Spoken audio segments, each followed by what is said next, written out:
follow fatu de vanga o le via vi ia mai San Francisco ia ele tatu o visa au tu foi ole sports talanoa au kilani New Zealand ele dei fia fi mata go fia da le le tatu mtai siri langi o tau siri po ia se o kau skeli ko foi fa football ia fa football ia langa le wakele le fio isi marka ko la kapi la ma ko me mo ke football talo fa malo atu sa mo le tapu ingre le vanga via a fia le aso lulu le aso se fulu ma le fa o le nei foi masina lo valu le tu sanga luafe lua se fulu fa fia foi to am talia fa bopongo le tanto sports tra noa pe no masania ia se lulu tasi manto fa tasi foi ia mormatu over amasan fio ngar fa sina fio ngar to le foa Andy ayo lupotea presteni foi tam to ayo manusamo ia mesi ole mato format ia le fio ngar ya au mua do o vai ala ngai faiari ka ko failonga lunga io e faia ka ko failonga e fua fo ile perform male a le male fo mai doctor perform mai kolasi ne kolasi ajar batu sama ila ia ali mua ia ajar batu ia ile dua base dua ia am tambaya no tu temtau tau fionga mua ya atara fatu o tapo inga sa mol le tu la fifi ya fifi foi ma fo le ho tatu tu fe loi foi tu sai foi ma tatu po kala masang ya sportal no ya ai mana te foi le tu langa o fa long tu o il fo ma il tatu sports tal no ai ka wa ngai fo ma ya o le ka on fa pe sa fo si ma yo no sa la wa ula le ke sia ki o ro o yo ma yo lo fai che la lo fai che wa al camarade ele fai ma TikTok che mi la mani al camarade le che va la wa are you sick ya fa yo lo fai che la ya wa mo ro ma lo ga singa se e mo longo lo fa tu ya lo fai che la wa so el mai mo che mi la vi ya va taro bot samo ya ko malo fo la ngia so malo fo nga venga ko ngia ya malo la vale malos ya le vo ko fe lo ai ni va nga le sports no ya akalva ya malo se fo mo via e mai le ia fo wa ma fo nga le ngo ko e fo le forma le ngor ko inga fe wa i community yo nga ya mo e mai la o medikingo mar community ni veso ja va voor fa serious yet man wi la e we ta o le medikingo ye se uma foi la ye na bilina ye o lo ngai lo na ye tu langa na ye ngasi ya pole kaula se pa ngol va ya so isa foi no o tu foi inicio ta longa sa asese foi ta longa ya fe 15 na o ta longa murmuri la ne ye lo ye le top 4 la ye la su ye le ia le champini foneta usanga i top 4 ia F15 le aonga na le Kirsten Boys ma Liston College lenga aku maka mai ke ka lu man malo ia Kirsten Boys ia onisi foi la pe o top ia kaminge o St Kings so la ia le ia Auckland Grammar Kirsten Boys ia ma ila ia pe ia Sacred Heart le po St Peters le wa ele longa fa ne io mano fa ya mai o ena singa am tango de fu ya fa ya fa au lai mo le vao ma ka ele so ki mu ya ai nga makapaka lo limpisa ka ki ko ka po ya lo fa nga usa mo ni nga ko le o sa mo ya lo sa mo le ka alo misi ku o o tele na o lakpi fa amerika le mo makan oh ya yeah, mate. Of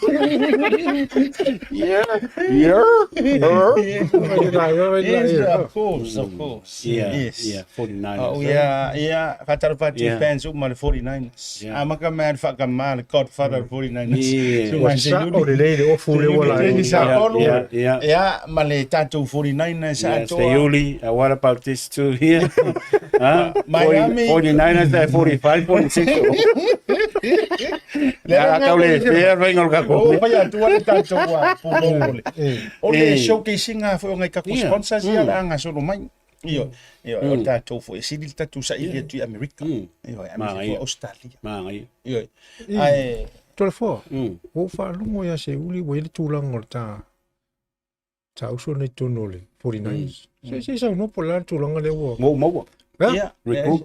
Recruit te ka mai. oh O a ule wo la tu vai le tulanga le o le Ongo o le mele ki kilo ka malo. le faenga le me va me va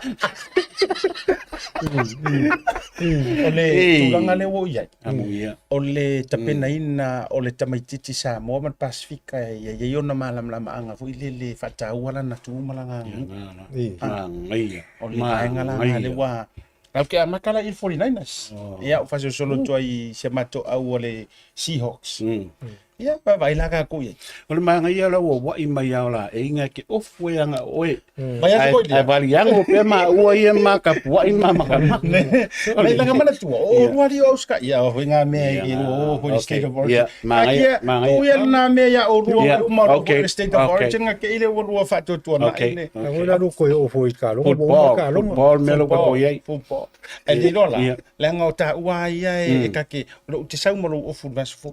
La nga le fa ka. Ele wa e ko al dauso tu pe ia na state of origin tu pe ia na state of origin ia manguia ro la enjoy your life ai manuia me o mane ia vai aso e uia na le manuia mai wa tau wa sau no tu nga o Olympics ia ai tau te fa malo pe mas ka paki malo alo pa na sa au ska ko tu sa au pai pele au kongi puru mamafa wa malava matou patipatile na e faailoailo matou gaga fiafia e le o le sakama se lavea e le o iai foʻi se makuā currenty e Samoa a mea e mauagi pigi le o le olimpika ae afiki pe oso lei o le fau ia e faafekai ai le atua ia i tulaga o iai o le saoga le mo o le mepikusili ni gagakau ae tatou tili atu le malologa na lua matamata le lua se laumita foʻi le kamikiki i le makukama amerika foʻi lea lena au so ama mita fa pe ole ai se ku ai na amatana punga le makanga la ka mo la ele ko viki ri ai uma ngar mi di no ko viki ri ka mano ole winga wala in fa tu tala nei nang life afunga mai la o amerika telo fo etanga to telo ila to na le fia ye man to fo sa fa le lenga arkanga ka le ile tamusanga na mo atu na te atu le na faila na tala fo ile le pie fa tau sua ia nga ina mo manu malo le NPA ta longa fo ile le nga mang malo ile au le LeBron James le NPA ai faile tala le ile o se mela ka o se world champion le ngol NPA le se ka longa la langio ka longa Amerika I refer le ilanga mua ta longa la langi sa me nga ka o le world champion na matua be vesi ai Amerika I me ale ile Lela o toi fa fe ngai tulanga o tula mai. Lela o mai le LeBron James mala o NBA va kur ko. Ai saude li ne ama ko. E va to tulanga e fai fo ima ia langa o tulanga ia me uli Amerika. Ele e se afo ele ko nga pride fo ile male loto tama ia. Monile. Iyo ile hype up ka longa. Tama fo ile. Ia kai pe ao Amerika I o le top le o lalangi ki nga ma Felix ia ka vai ei le ngaka I la ko o me umai fai e fai ala ko number 1 yes te saula le ia ko unga pe kufi a la o already o kongi api ai o la ko number 1 ia wa Felix kenge Amerika le sprinta le vai kingi lima ia o mo mea ngi vai kau aka ko fa pe kwa pai a mo mea se promoting o ese lalangi ngi vai kai mana tu fo itaimi ana ruo I uma mai tu longa ta longa ma se fo ngaka mo fo ka ikare paka e nanu te fai atu fa le fa sa wai ka ia me o umiungi ma tu I pulenga ma oki o ka al langi wa ye kemi ngai mo pule aku ka maka alo la me pupu o ye uri tu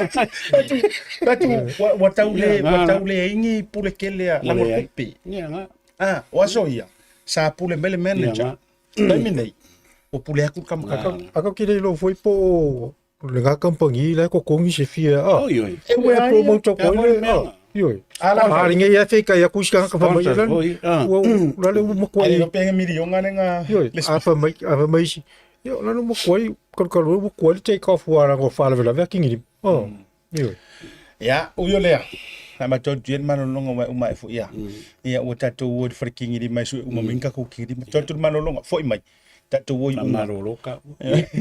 tatou le unga pe isa mo ko bulu peleki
Mo tupe wha moni Samoa, mana tualoa le Pacific Easy. Olo wha wau pere tātu wha pitoa nao le 5 tala te tongi mo tupe wha moli pe ae wha ngai le Pacific Easy mobile app.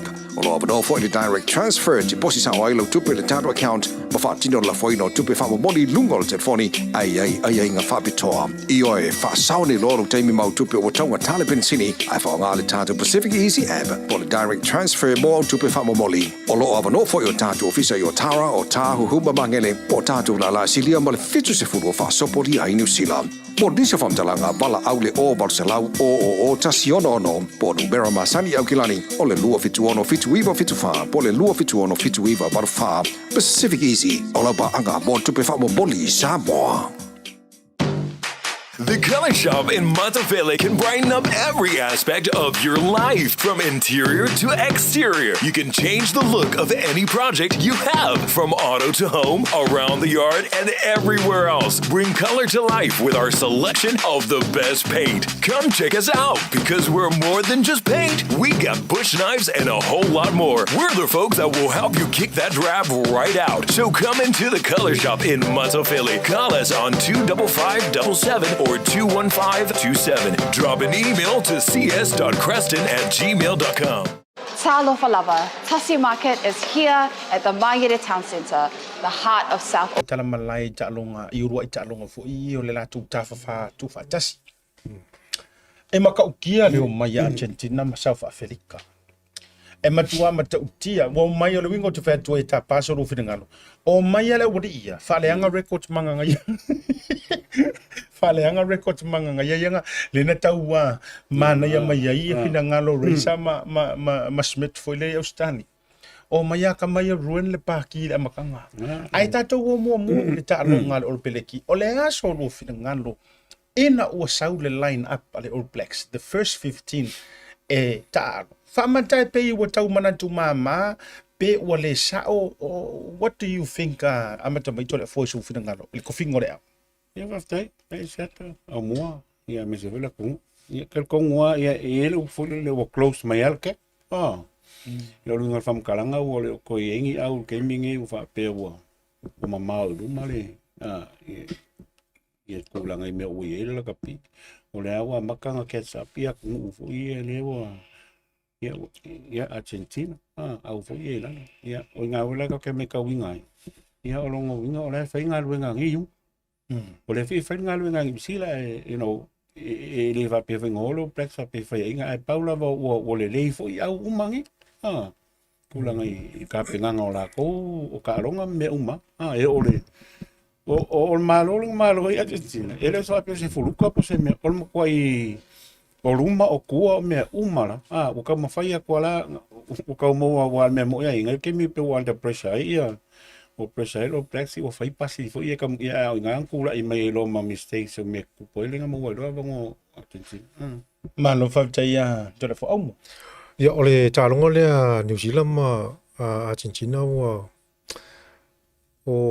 mese fo New Zealand ese me o titilo iai sa le skala mo New Zealand o tulanga le I la ko la ina si tulanga fa le ton malo si fo la le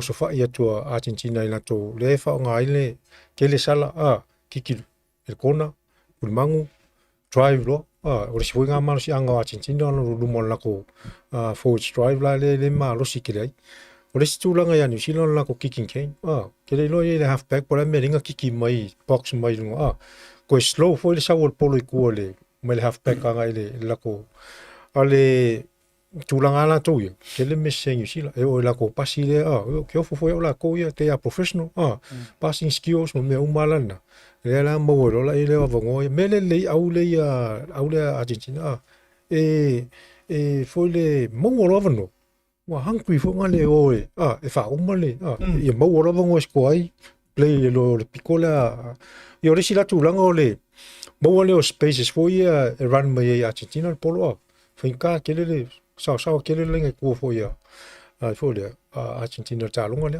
pe o tulanga la na le ki kilo ko ka longa le ai ngol vayas o le asalua mai tau ile au New Zealand ele wa ma kele no se va o tala le tu vai tulanga a fu ele mamafa ia vai isi kaimi aso o mai ngai se ate o le au lo pele ki sa pa lengi le mamafa ele wa mama kele onga o le va o le matua tau le fit au ave ai ma pengi lau pepa vo ile le lenga I luma matulanga fa pena wale ai se wait fo ile le masang ia I pe o Afrika ai langi vai foi lá uma tatu tala no foi tala ngai Afrika lan toki ora vai tunga pakwa o kier ka ko fo wiki Argentina ala se lo fe ngano ia wai o le mea ia wai le praia no la kapia alo plex la ko eso se mea la vai fai e fua le kimo pola la vai fua le physical o kanaka fo le appearance na me ia sa le ia pe ngo fai o kulanga ia piko ia fainga ke ka ko o loka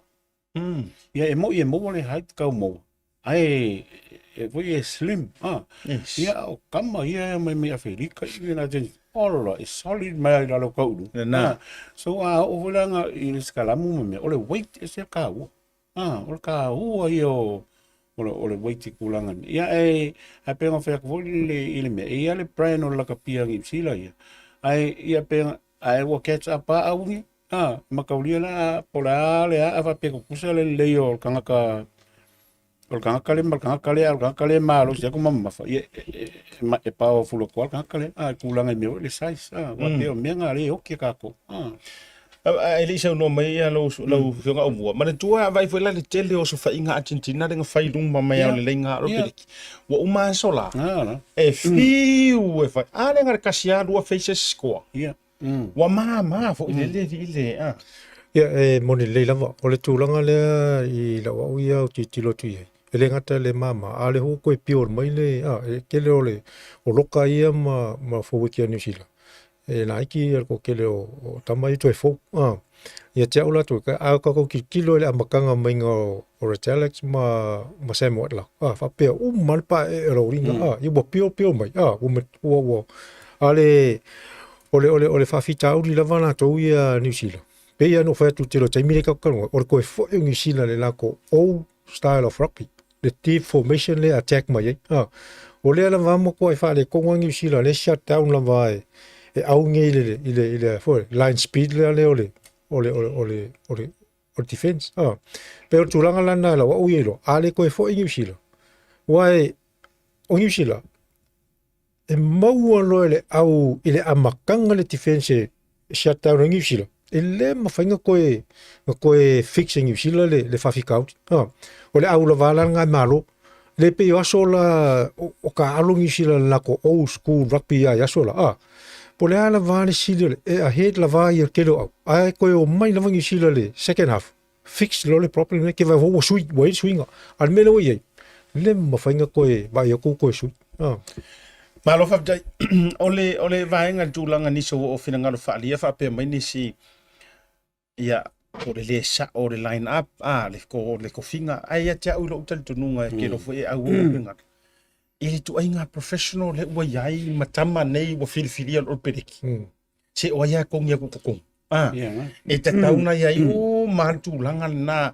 au foi ngi ka ko filfili wa langa inga o fa ya inga amaka rolen ka fo mai anga fa mo pa ya fa mo la fa me mongi ai se o kanga kaya nga maro i foi rol peleki skamo o Lennon Brown o tawai to tele fo mai ana fa pe SPS kama nga ai vaku pai ele ya se me fa pena o le si tu langa set o te fie ia o ke lo pole kai mi au ke vai ku le pio ringa le e kawakia e ko le o le manga ia aka ko vai o se o plex mo nge o fa nga uma tama fo ele fa ngo le pe usi au e alu se kai mi o ka so se vango o tama fo nei o le o vai mo le ia vai nga sui uma ko ka mo fo nge le ta longa ki nga ve ku le fa ya o la e si la vai o Argentina ai le pole o lo inga la tala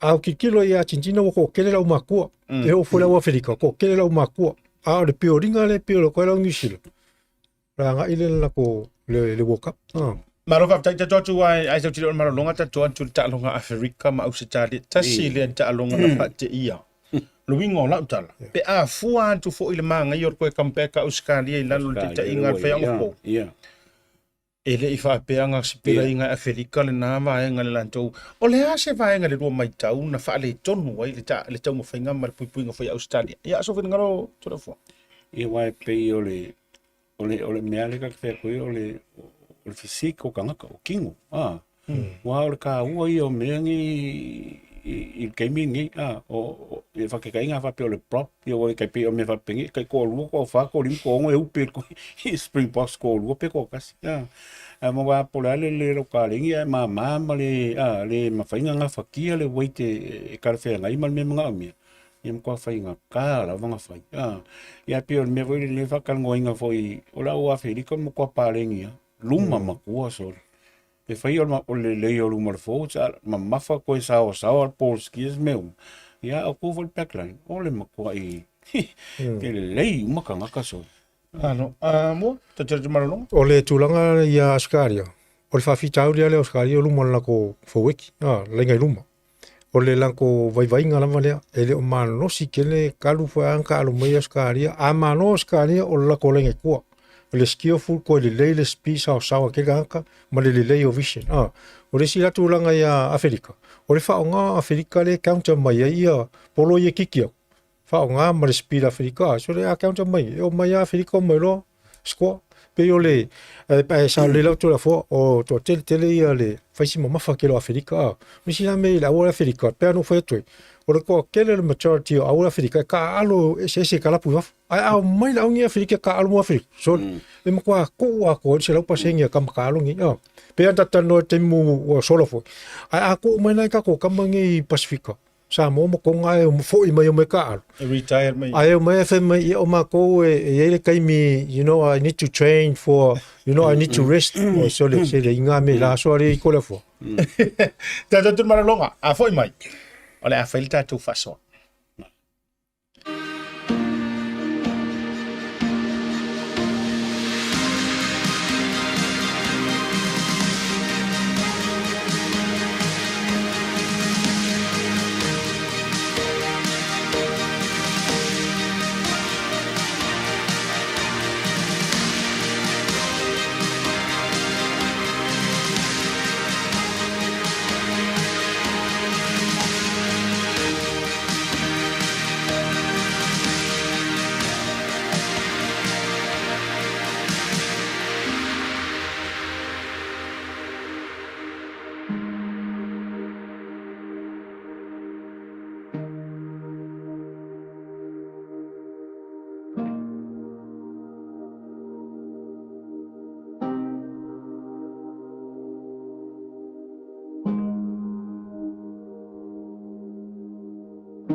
tupe whapa moli Samoa mana tua loa le Pacific Easy. O lo whawau pere tātu whapitoa nao le 5 tala te tongi mo tupe whapa moli pe ae whaonga ina le Pacific Easy mobile app.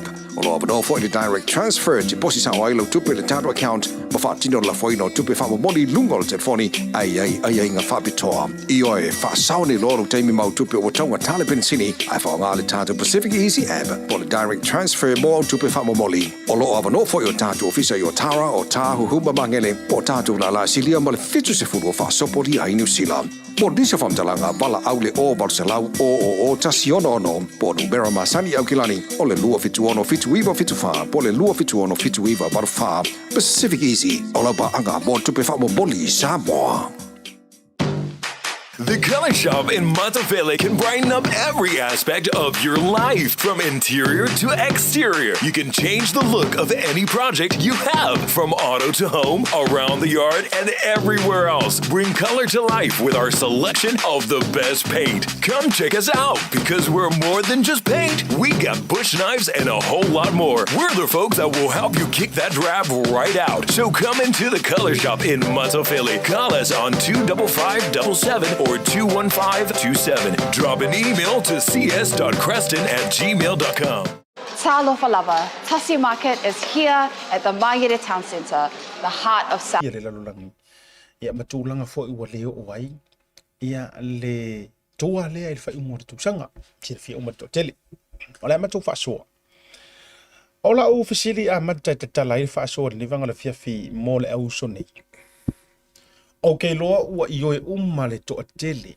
If not everyone, more than 90% o le tunu ule nei alo lofa le au sa ale manusama. Ua ioe uma. Ole fofu.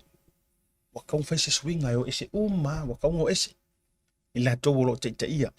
Le lau ma, ulanga uma fapenga. Ah, lau la fasili. I lua fionga. E fa fian ko pule mea. E kupufu. A fai atu nei la fa taitainga o le u fa fonga mai le kai fongo ku lo la ku kikele. O le wa ngangia ku le ku mali ia fa avangoa ngango fo ese o kuis kanga kai kaula vea i makau fa se swing. Ai a mo musu ala yo ese. O a fea kari a o ai e sa we fa se fo le ko inga a.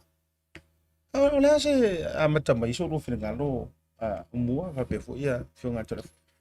Ya, moni lele tulanga le ua e sau no ia siata le fafita uri le wo ia tatu la kapi. Ia le to e na ina foni tulanga o le ua mai o fo tulanga o ia fai unga le. Tatu ina kapi. Pe an tatu fa so fo te momo. Ia ole tatalo ia male tuaralo atu ile. Yo ngata tai fono male lawa fono le. Ia o tauna fa se tuanga. Pe ona e whawhisiri, o taun whaase tuangan, e o teo fola fo, e le whape fo i o ye se mano si anga ia, o ne ia si atam tulang whapena, ai o la tatou tilo fo le se awala, wa fo i se tulanga fo na i mwhai ona, fo i le tulanga le utulai mai, ia o te tonu wa le fo o telenga a ngia fo i runga le ea ma whaasala unga ia, tulanga fo i whatatananga nei, tulanga le lakapi. Ia, ole a iaia ni a lofa tatai whono ma le laulawa whono i le lakapi e latinu. Ia, watau na whase tuangan. Ia, tātou te au tiro mau i tupulanga i whai mai. Ia manisi fo i tupulanga alo a penao. Oro fia ni talong. Ioi, ia pe ole tulanga na siata tātou tisai i lila vai tulanga ia ona tau whai fo ia tulanga le o tulai me tātou aulokpi. Alo, telefon. Ia, siango ka mo lor fam kalanga inga ua ea mai fo i ma mile fam kalanga ia saungonga fo ia ke fonga winga i tulanga le ua. Ngonga alfa ngongo, me ia kilo ia ka ke mafau fau ke pe ole kamkar ia mer faia onga malako lo inga ke pela o skamo como honi malako mase malako ia ole ngalo fo uma ole ingol kausanga e rel tu wa ke pe me mo wal ka pe ole mele e whaakingi e lwa ai o leo e tua i whafo e a leo i whafo i mirkingo ma kam whai impu mai la ka pi mai se ama me ia leo sa ulfa mkalanga wa mo leo ia a leo wa ka mai o kupe e pe a mi ka ke wha soa kwa ka ko pokalam e se kan kai whai a kong e se kanga kai ia onga ia kangaka ia e se wai kanga kai whaka ungo kam ka a foi mai lai o malai e fa solo mai o mai lunga lau kanga kai whai a kong o le mela lu kula i mai ava pengi la va pe me ule inku e visili la ngai ka maka ala po whai a onga po la koi whai nga lu ngali ai e kari lau awa o unga fongo lau ma mengi o mengi e whai lau ma le poan malako e whai e ngā lulu e kai pia yungi umalala o skariang i sila po whiara ia maka ngā ole mea ole wo ma le window gaming e whai ka alonga ia wha avao ma loma ma mea umanga na kumaila ia ele warrock ia le ole au mua muangi ole na leo ai pe o wingo la uia whamkalanga vole o mengi ka kaunga ngā kāpenga penga masaung ia le vola ko wha alonga wha pia loa e whai le so ngā kupe se me wha pe ngā mole au e va fengi nga so ingi kupe ai ka ole au fai unga o kuse temo ki topa o mea ngi nga fai keke ai ngai mea polkiki ai a fi ai ko kongo mea ngi o ka alonga o le si awa e pe on mea ngai o le mea la uia le ka le fai e le ma fai nga mix polkiki ma ka alonga awa e kupu lon mea nga fiu rola ia o unga o kangaka o lai le loko ma le faku o ka alonga kamang ka alo makangaka uma ai mai se la kungu wale au la kungu le ngi au se por au kangaka por au sam ai finga tala va nga le pe na se no ai tole fo o finga ka yang ka ko eliminating or purkiki le nga o lai ka ia kangaka purkiki so e finga ka yang o ka fa pe ku lo le finga nga le tua ele ka kaunga ia ngi fai fe au ko kong lai por fai fe au fa te inga pe ka tfa fo ele ka kaunga fa ama in fa kere siang o me ia tu lo was fa kai alai ai ka ka ore ku ko ele ala se nga man mela tau te fiu ave ese mai fa mai ele porkiki e porkiki la fa langa alai ai ka porkiki asia te mau mua o ngai me ka ku ka ke le me ku ke le lan mo ka ko yes ka me ku le ki il faingola ko ngalu ingo me uma ka ngola la ka pi o feo la langi ka ko yei o yese pele skengo ko kongongi o kai fongongi ka along para mia ngi usira po se pale mia o sau ko kongongi ongi ka along po se fai pule po se ala o sau in move ko kon kalong dices langa ma vai a fai la vola fai pule la vola fai pule ke le fai ele venga fai pule o ko sau ko le pole le yung wal menga le o kengel me ku yo ko ku ayo kel ka along ola ole sila vaenga so lu firinga o le tasi o laina o le tusi atu le pasa ave i le whaurulunga o le yungi lakapia lalolangi poruporu. Na i tusi e ufa pene. Lakapia Samoa has been facing many financial problems ever since our government left.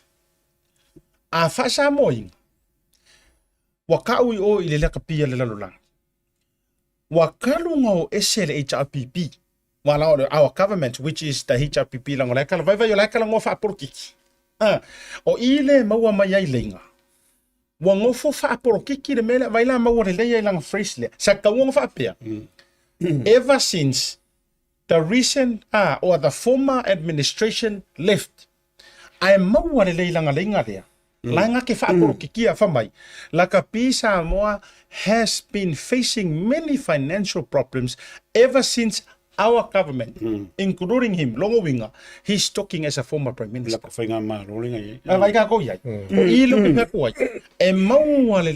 He's talking as a former prime minister. He's not talking as a board member. Awa ang fape professional. Ele fape including our government. Since the former HRPP government.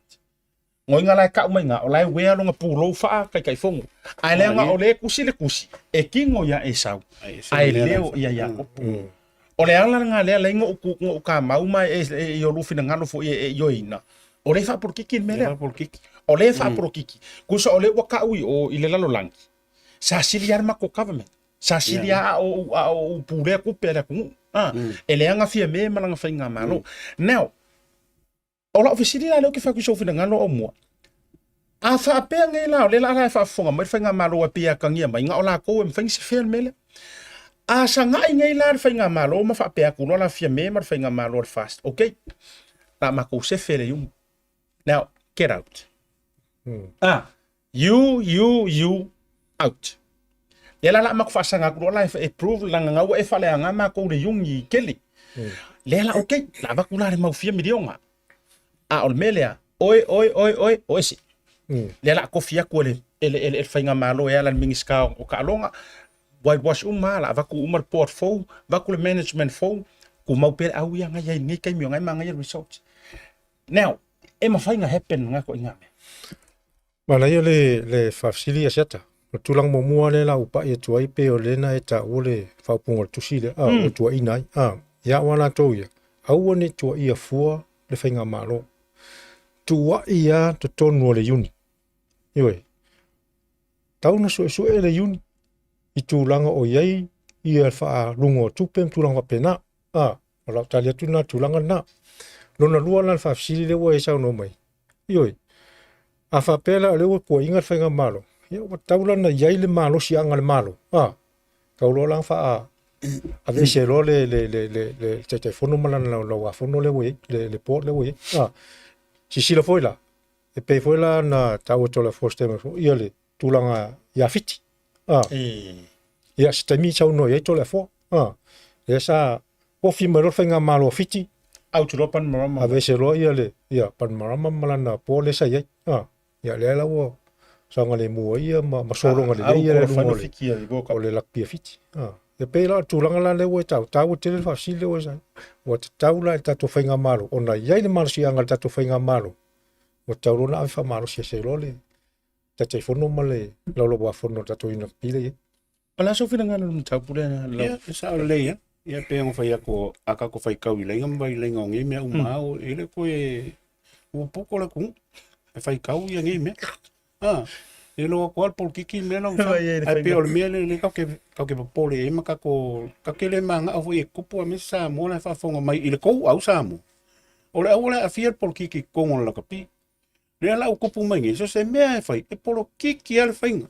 Yes. A oina le o kia i le vane. O le ka alonga. O alu mwhanga usamu. A oi. O le au usamu.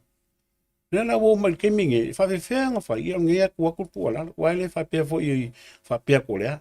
Pea kakalunga. E kau kala results. Le o kungila na 20. Ele o whain competition na 20. E whawewhenga ongi au o. Yo o se lau mau kupu mga mea. O se sa mo e fia whalongo ngei mea whapea ngei. Maka ngā. E reflect i kua i ka ngaka o lai whai e kongu. No si le pea ngā kua. Awongi au se au. O mea la ngai whai e kongu e ka ngaka e le polkiki. Ia ngai mangu le laka pi, mangu i ku ngā mea e o whapengi. Ma le wha maongi. A wā whapea e le whaingi me o ake o piki a kunka meki a waku ka meki o ku o e last minute se au ai ave. O mongi wha maongi e mea. O mongi wha maongi si le whanga lea kua. Tia wā ka kua whapengi a mea o. Lea lau kula i mai mea le. Ka uai fiki. Ele whapea vi o le mea kupu ia fiki. Lako vai. O le mea lau kula i mea kemingi. Pe o mākongi a ka makuai. La ngonga fa ngongo ma kula ngai mea umala. O la fo le mea e ka mo fai ku yai. O le mea le ye o lunga i le vo ka kala ngoye. O le keminga o le malo. Ma kua fa ka inga pia ia fiki. Kua klopa ni marama o le malo sa moa. Ia fai lo nga lunga fai fa malo lo pan marama e sui ako. Le o mangu ia la ka pia fiki. O le mea fa le e kilo i sa mo pe fa pe ka fai. O le malo le kule mengi wal ke mingi. O le fitso song il malo le ave fia. 2 milion pe fia ele. O le fitso. E a wo fungi ngalo samo. Le fa pengo la kapi. Yes. O le ye si kalo. Le kala foi le fa yak ka ko la kapi. A wo ka ko ke really ka ko kilo fa pengo ka ko. Le o la ye boxing o la ye si me mafo le volleyball me fa penga. E fa paling ai pe alan ka u la kapi. Se lang o pe ka longa le. E kuli makai. E o ka volleyball mame ela ka pi fo ese le nganga le ku ngi saulo mal mele e pengo fa ko polkiki se a polkiki o kai o mulungu Aku malaka pi e ka ai lo ke fai pule mai involve me por ki fa malo fa mo le an malai ko ka alo aku malaka pi mo ka ngaka e yei le nga va mal ka ngaka e mangu e lo foi le ku lo foi le ku e mai fa ngal ngale al mele ku le mai ngal mas ya si mel ku mai ya lo o mai ngel mele kal ko mo foi ya fa fo mi fia me mal ka fa ngamalo e le sis ke mele o ka kaunga fai le swinga ni o le wa alu la wa e al me o le se ku wa so la ni ai ku pe nga o wa no au ma me ia pela nga fai ku fam kalang ko e to ka nga yang ya a fai lo ku langa lo a penga o le va ku la lo male o kangi la ku langa me o ke le me o fa le ku le o al ku langa o fai kangi la kapi mal ka longa sole e ka fa ka suam ko kel kan ko le finga lunga le ko ke mai mo mai ke mi ngele va ko la fam kala ngofo mai mo maka mer kala le fa ya ko kanga kangi i sala ki ngale loko ma fa yang ka kangi nge ko kongu yo fa u ma meu fa mul wa ka wo ko ke me ka ka wo fa sa o ka ko me asa mo ko mai lu pon ma lo ke mi nge ke me nga silafia na uli nga ko silafia nge me le awol ka ko ku la me ma fang ma ko fai la elise me ma ke fai awo ka kalo ko ka fai nga malo ya ke u me ne pa mo malo faftai tele le fina ngalo nanga mo bia le tulanga o le tulanga longa sua fo ya me se o to tamatua o to sa ora ofisilia ola so longo la me nga musungi kanga kai pasil pol e ku mai la vango ngisi pe afa o le fo uma ikia tulanga fa pena ya o te masalo le me lilo na asiata ka te le lo foi pola tulanga wala ina musu e yo fano no foi a chao yo lo foi ni se uso sa mantu ta alo le foi mantu te fa mo ma fa tu tu fo le a tu tonole o lo wa fono ya foi me sa o ma ya le mele ye ya engu ai ele foi me sa ele tulanga la to ye pe no foi a tu o set fai o le facilito no na o le ato no ale tulanga o to le o ese o le meo ye ni si tulanga fo le o popole ai o tulanga tau tupe tulanga pena ia wa pe ala tulanga lo te fai so o la vai e wa ta tau lo ona o kika ia le yungi la pia al tato tunu esa no o mo o te toi fia fai tau atunga tu i foi lunga le fai upule al vai ngor tu sia tu la epa. We receive much criticism from the people who never give us any money nor help us. They complain quite a lot, but do nothing, especially some of the older players who have their own complaints.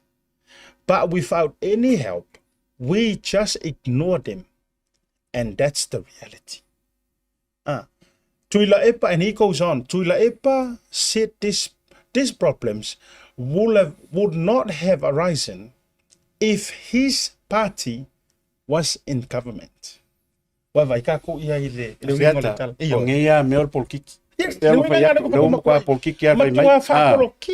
Ar wingo fam kalang e pa wal mea. Ele le ar kalang o polkiki volele. E wolo ke mai ma ko ngin ka. O le fa ya ku fam kalang. Se po o le amale. Ele ma fenga kuskusi lima mai ya ma ko ngin ka alo. Ele kukusa. O le wingo fam kalang. Se ma va pe me lengi ma ko kupe sole.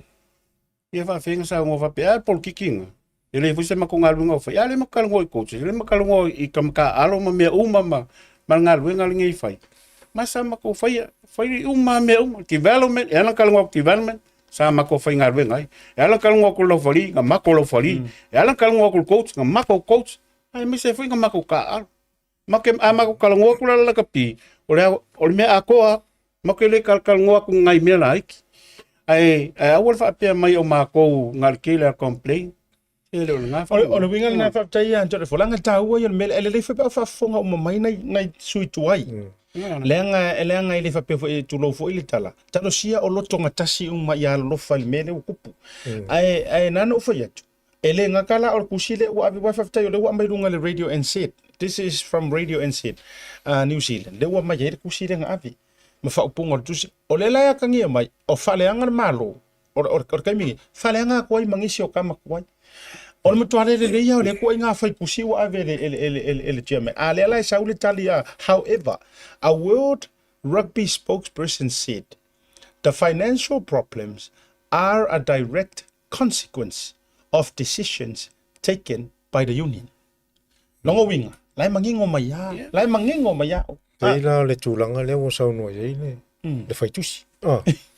Pe fo leo le lengi mako kupe, mako whaikio, ma le, ma ke mana malama le lei. I wha peo mako koe vālea. Vālea. Wala koe waku le me waku fo iama. O le meakas. O le meakas. E mo ke le fia wakunga se kupe. Kasi senge pe rua senge. Pea wha pea o lai ko ke iei o. Ioi. Pe o tūlanga la na. Wha mole mole. E le vale fo ingi ka manka alo. Ioi. Le ai ko ki ka fili pea iei le ola ngai ka maiki ngai iei. E a whaina wa le ua tu sau noa mai malafua i mai wha talanga ni. Ia e wha penga fo on kari aku. E le koe vale fo ingi wha ngau. Asiata. Ioi. I kai meo coach ia ngamula ulu alama.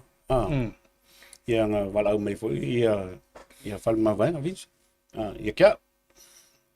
Mai, Andy, yo. Ngā mia ko so so. Kam whai so ngā kupe ma promoting o ka alonga me penga.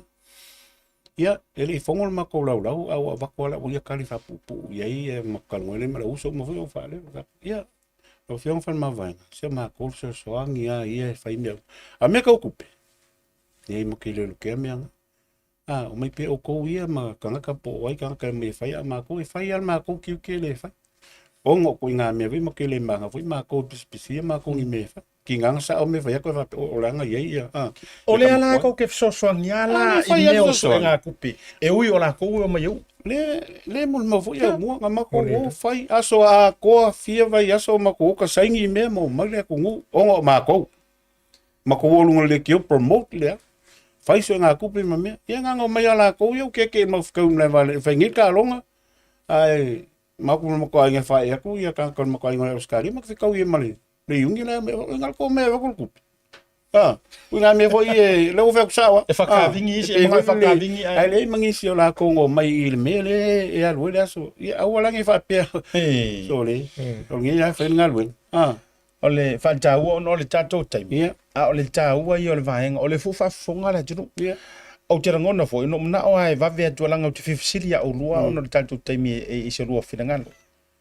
O se kūlanga lea ngā lua momo o ilo langa ka alo au mua. E ui ai whai ronga ngorngi se lau kausanga araka kou mangu sa mua. O se ku ai ngā ngau a ango lea e saka kaunga kua i ai pe saka kaunga uma e ngā wa kakala wa anveo lai se si ofisa fōu ma se me pēng. Matua se lau tausanga le lea. Ioi. O se lau tausanga nei e le ia. Nana tuot whapena. Se mana tele whafsit. Ioi. O se tūlanga foile to ilalo. Bene wo iei foi le ngata ele.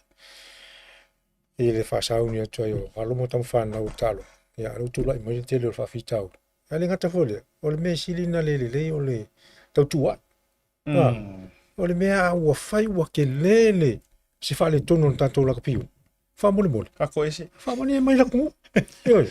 Ioi ngai loa i le kōra loko. Ma le whamahongi. Ai lo le ke le o ka milimili sol. Kua i reo isi mesi. Ia o le mea nea siata. Lai mori mau fo nisi o so matua. O le mea nei. Ka o loka finga winga i taimio. O maka. Le fo isi le fia to le fo. Ioi. E peila ina. Ele fo ia ma umko le fo mea ngei. Wa le vonga mai lo ma mala malama le lei. Ioi. Se pesa vali mai au ma ki fai kaua kua. Ioi. E tūlanga na. Ia, so vina ngalo ili tūlanga. Ia kia ue, e te lau ia vai e ile, se lau kausanga. O lau karango fule mako a uso, maka mako ai uma. Ka kolu forward ka kou le. Se celebration o le koi kilo le wala winga o alo mwhango. Ame se whange ka mako kuaku ia mako o lo soifua. Ia ma e o whai langi. E o le mele kupuri ungi keminge, ia kupo i pele ungi al keminge, ai le age se ai le nganga maua lunga o mako, whafkai whero le ma ke soifua la uso maloka ola nge kemi, ai moni mawinga sa loka usang. O ai ngai kasi al kemi kupo ai, ai wa uma si me ia ka ke ese ai pe le ia nga me mo le ka ko lo uma ai pe lu nga fio me ia kam fia ma fa ma ko ma kan mangai kama ma ku ku le sa mo me la ka pi ka ko celebrate le se la ko sanga o la ka pi sa mo ia nga ku la ia ko fo ese me le mo se me nga e ku pu me le Ya ke ro ke ra kur ka foi de ke speak kam. Moni le tole fo. Pa ua le tūlanga fo ma ne le vanori. Se mangi koe whelua e mana uso o le vana vala. O tō tele o nisi o uso leo lo malanga mau mai. ia Ya, o tau runga ma ko proclaim le nga na fiafi. Ya tau ena e foi se so ning. ia Ya wa fo i nga senga se ma lo lo fe ngai ma ta longa. O uma le inga le fio e se kanga kari i o le whainga wha por kiki a le fuo mai mo le fio e se ka longa. Ai tātou whailo ai le so fau. Tau runga le program o sports sa no nei vanga le fiafi. Ma tu o lo fa tele mo o tau soifua.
tupe whapapoli Samoa, mana tualoa le Pacific Easy.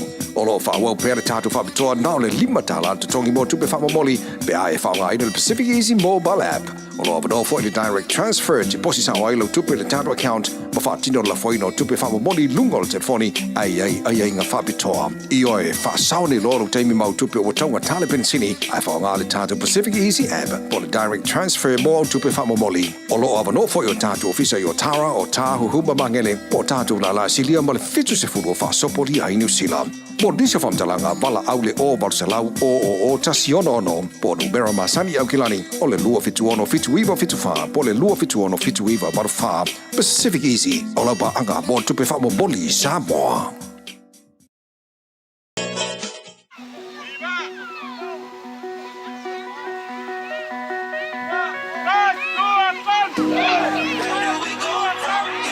E whawhetau nuule malanga pe a tātou walo whaafatasi. Our destiny is within sight when we paddle our canoe together.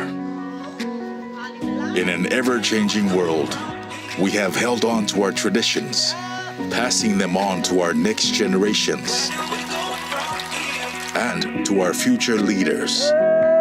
It's our inherent nature to serve that defines us. The pride in our culture that unites us. It is etched deep into our DNA. We stay connected to our roots and to each other, even when we are oceans apart. Where do we go from here? Only the future knows, but we'll be there. Journey together with Digicel. Talofa lava, Tasi Market is here at the Mangere Town Centre, the heart of South